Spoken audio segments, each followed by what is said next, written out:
Jonathan Stewart, welcome to the Human Capital Innovations Podcast. Thank you very much. It is a pleasure to be with you. You're joining us from the UK, and today we're going to be talking about 4 main traits to figure out your productivity personality. I think that's really interesting. Everyone has a different approach to how they do work, and sometimes we get a little bit too prescriptive and try to, claim that, my way is the best way. You read all these different books about, productivity hacks and all those sorts of things. And I think there's utility in all of that. But ultimately, you have to do what resonates with you, what's genuine and authentic for who you are. And if you're trying to be too much like somebody else, it's just going to cause problems, and it's not going to increase your productivity. It's actually going to drain you more. You're going to burn out faster, and you're going to be ultimately less productive. So we're going to explore all of that together today. As we get started, I wanted to share Jonathan's bio with everybody. Based in the UK and founder of Simplicity Specialist, Jonathan Stewart is a neurodivergent entrepreneur, out-of-the-box business coach, systems specialist, and a Notion certified consultant dedicated to helping entrepreneurs build a business that works for them, helping them break free of traditional business advice and finding joy in their business. Along with that, Jonathan hosts 2 must-listen podcasts, Working Well in Business and Notion Nerds. He has also been featured on the popular podcast What Works with Tara McMullen, and was a guest speaker at the recent Introvertpreneur Summit. Again, a pleasure to have you, Jonathan. Anything else you would like to share with me by way of your background or personal context before we dive on in? Yeah, so I am someone who just loves to figure out how the mind works. My journey into becoming like a businessy person came from teaching guitar, hence why my lovely room looks very musicy. It was something that I started from there, and the whole philosophy of what I do now went all the way back there of like, there is not one way to do things. There's lots of ways to do things, and it's about figuring out how you work. And I spent a very long time trying to follow that productivity advice and doing what everybody else told me to do, and it ended up wasn't a good place to be. So I figured out how to do it in a way that worked for me, and I just love talking about it. I could talk about it forever. Yeah, well, and it's good. I think most of us find ourselves falling into that trap, right? And a lot of times it's because we're kind of desperate. Like we want to get better at what we're doing. It's coming from a place of motivation. We want to set goals. We want to improve. And there's, certain common principles that probably are going to be effective for most people. But when you start to get into like really specific, prescriptive kind of approaches to how to increase productivity, the reality is we're not a monolith. Everyone's different. Everyone has different styles, different approaches.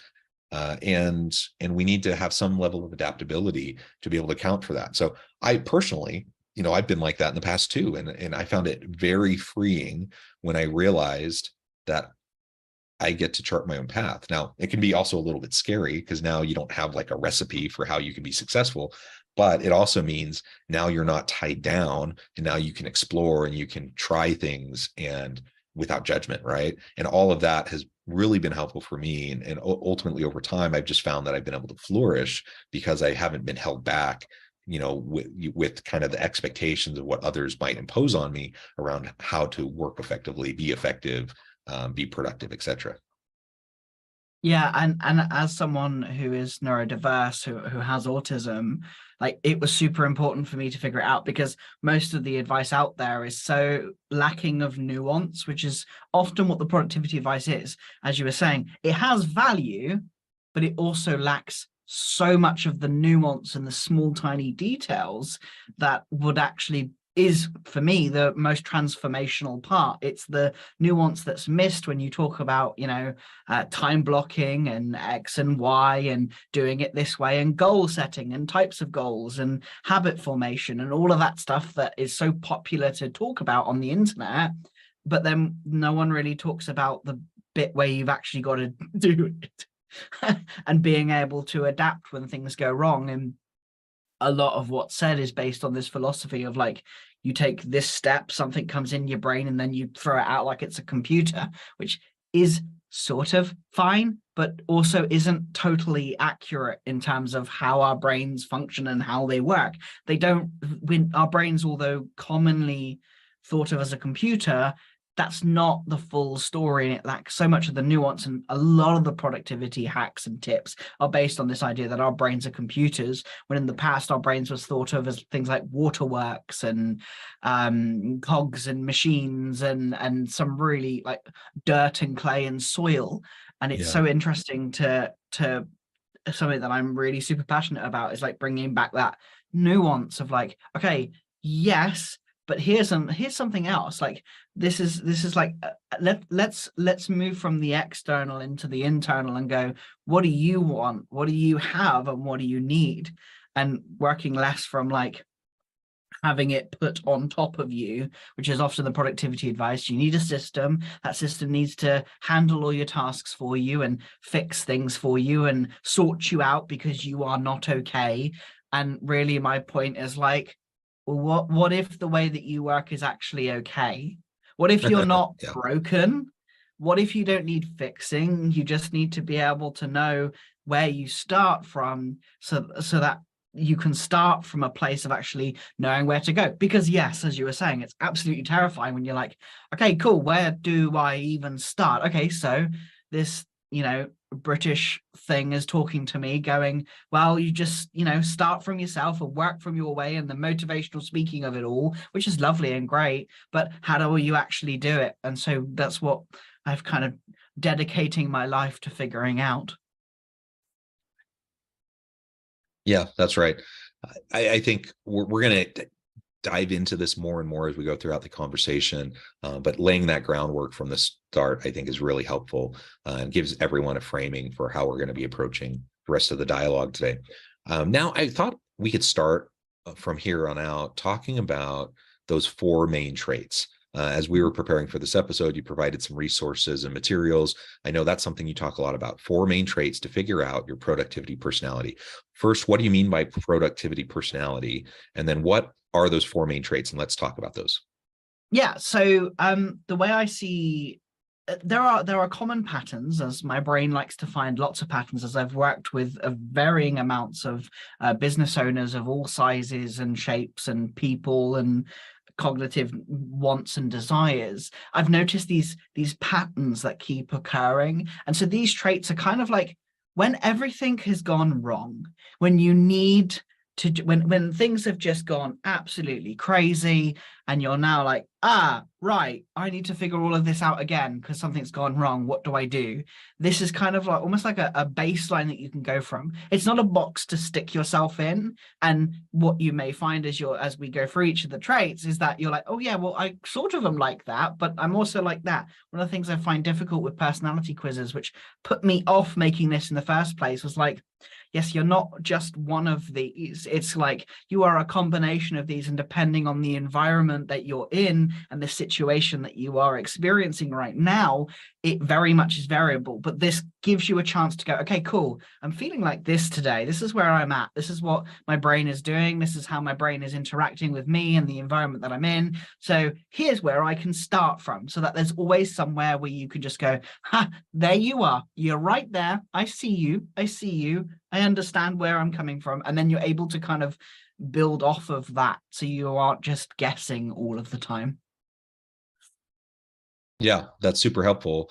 Let's dive on in. What are those 4 main traits? Let's unpack them and explore a little bit more. And I'll also say, as you were talking about just that caveat about personality profiles and such, I have the same kind of general aversion to them. Not because they can't be useful, but because people become so dogmatic about personality profiles, and they start to use them to like psychoanalyze other people around them. And they're just way too simplistic. Like if you can take them for what they are and have a self-reflective exercise, that's helpful. But if you start to become super dogmatic, that's not helpful. And so neither of us are advocating for that as we're talking about these traits or productivity personality. Yeah, so the first one is the one that I'm most familiar because it's the one that I am often aligned with, and that is the perfectionist over performer. We all have these perfectionist traits, and it's often viewed as a negative of like just get out there and get it done. But I love that I have a high threshold for quality, and I want to make sure that things are like in a way that helps me to do my very best work.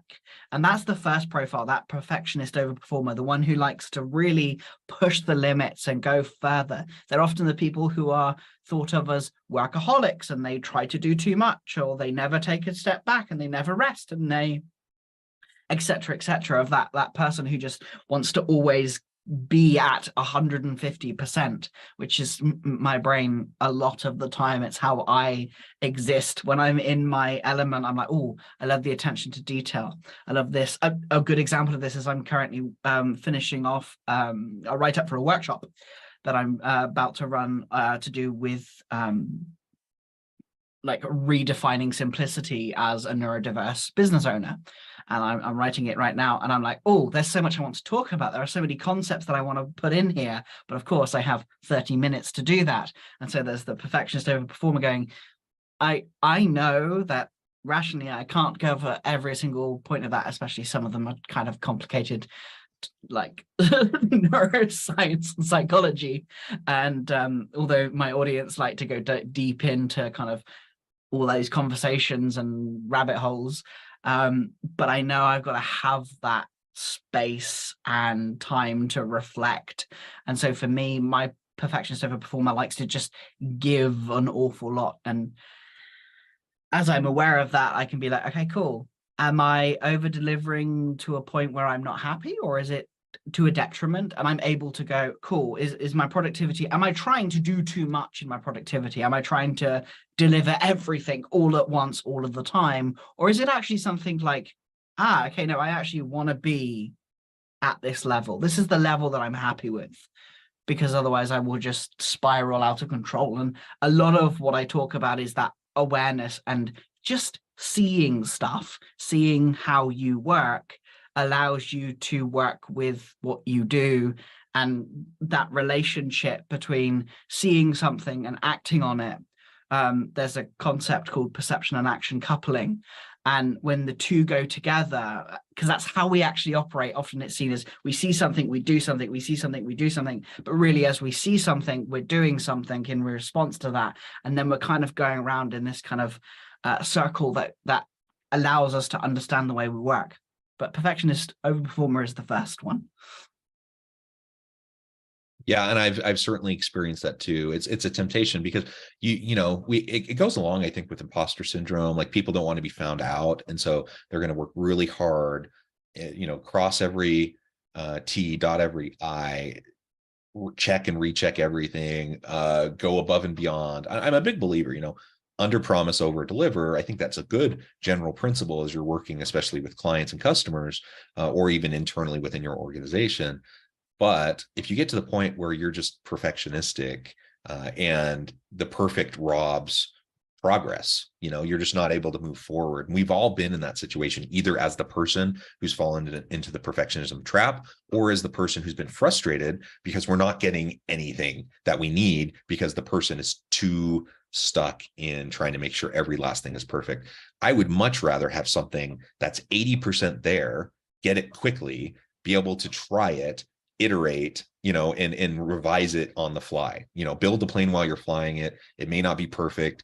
You're going to learn what doesn't work. You're going to tweak it. I'd much rather do that and build things and fix things as I go by experimenting and trying things and figuring out what works and what doesn't, than waiting for someone to, who thinks they might be able to get it perfect before they pass it along. The reality is it's still not going to be perfect because there's things they can't foresee. And so as perfect as it may be when they hand it off to you, chances are pretty soon you're going to have to go back and revise and tweak and pivot and all those things anyways. So why not just move into that in the first place? So just recognizing that within yourself and the tendency that you may have towards perfectionism in the work that you do, I think is really, really important. Also, recognizing perhaps how it might connect to a level of insecurity that you might have or imposter syndrome, I think is also very helpful.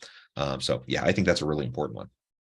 And it also goes hand in hand with one of the things that I love that I'm studying now around dynamical systems theory and the concept of emergence, of like things emerge over time. And that, for my perfectionistic tendencies, has been really helpful, because what I found is, as I've learned that that's how my brain naturally gravitates when I'm struggling or things are in the way or whatever's going on, when things don't stay in the order that productivity dictates with the hacks and the tips. It's like, you just do this and this and this and nothing else gets involved.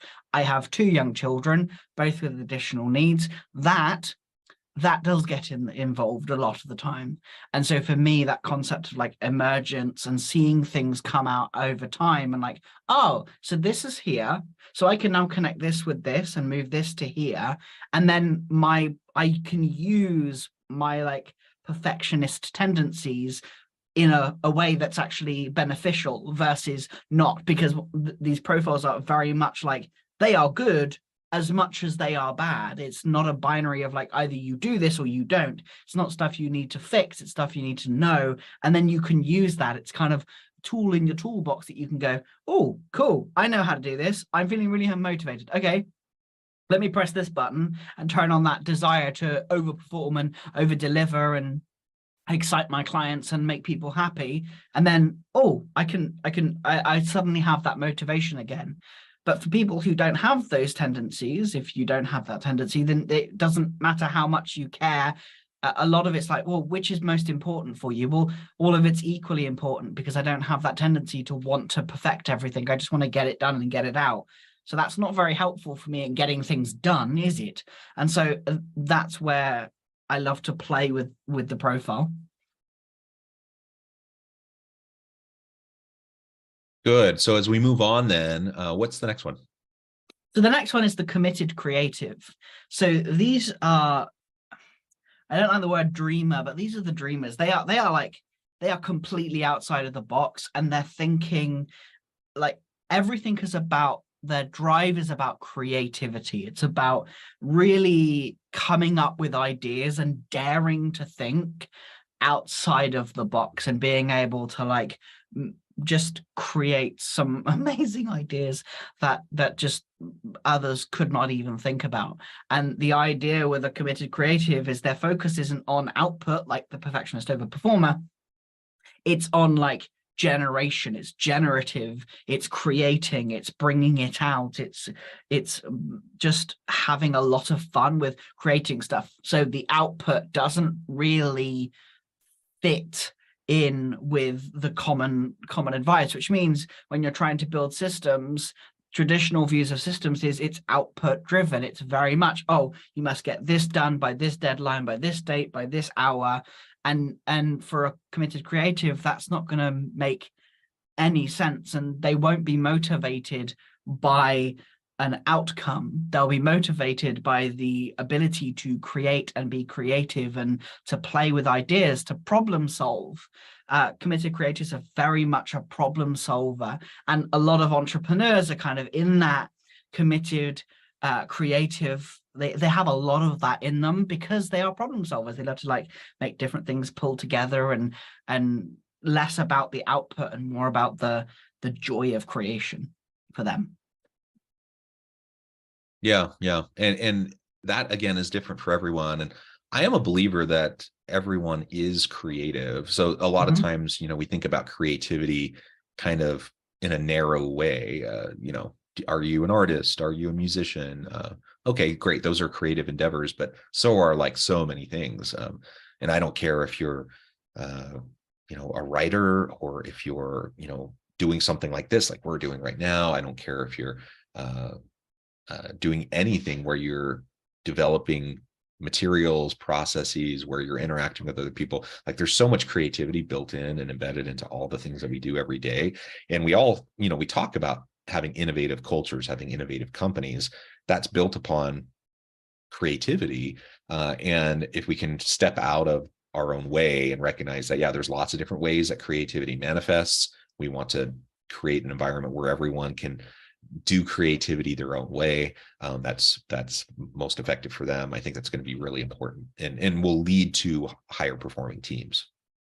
Yeah, absolutely. And I think you caught a really good thing there. Like in terms of creative, it's not just the arts and that stuff. I find when working with certain people who were kind of had a high percentage of that trait, it was very much turning like their system or their productivity into like this dynamic and changing and evolving and playful space.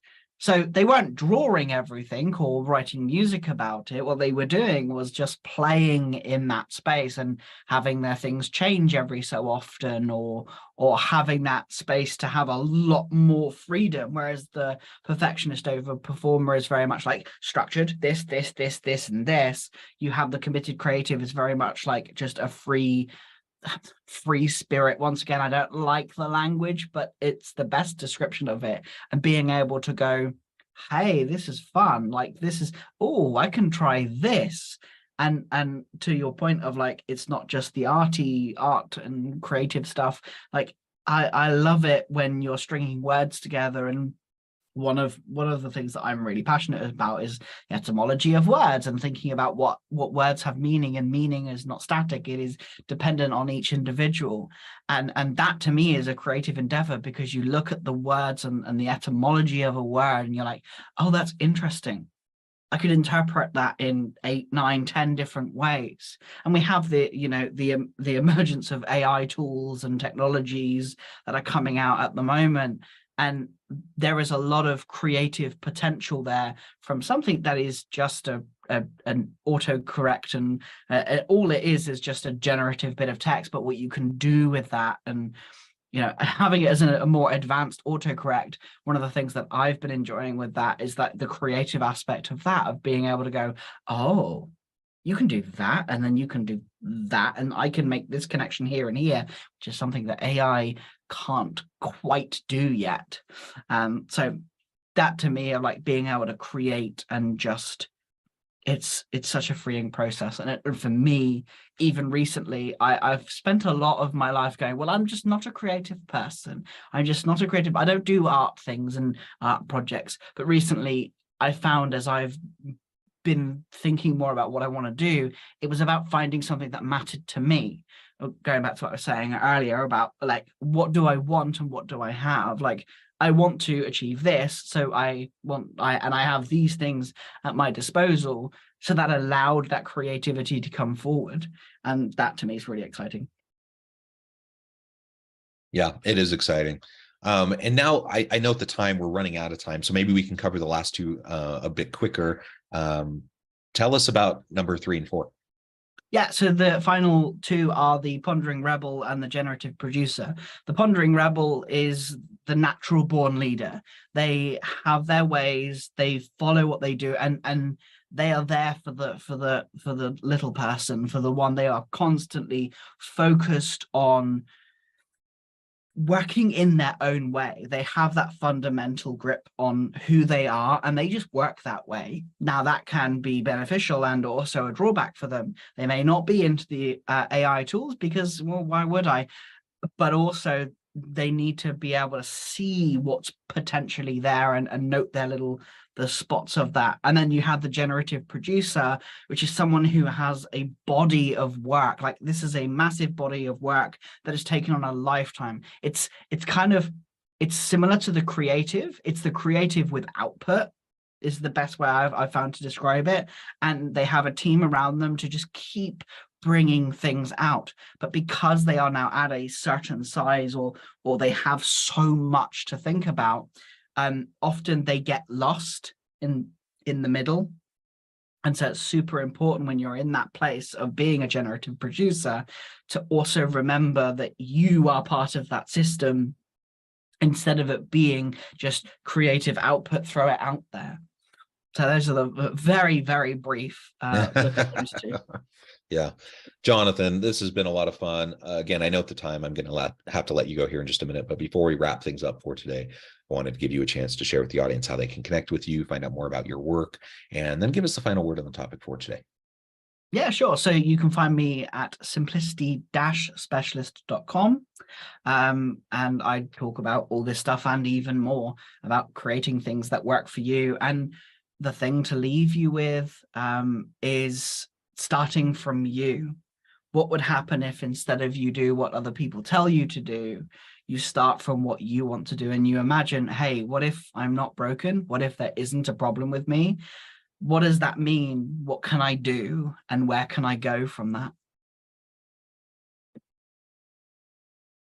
Well said, Jonathan. It's been a pleasure. I encourage the audience to reach out, get connected, find out more about what Jonathan can do for you. And as always, I hope everyone can stay healthy and safe, that you can find meaning and purpose at work each and every day.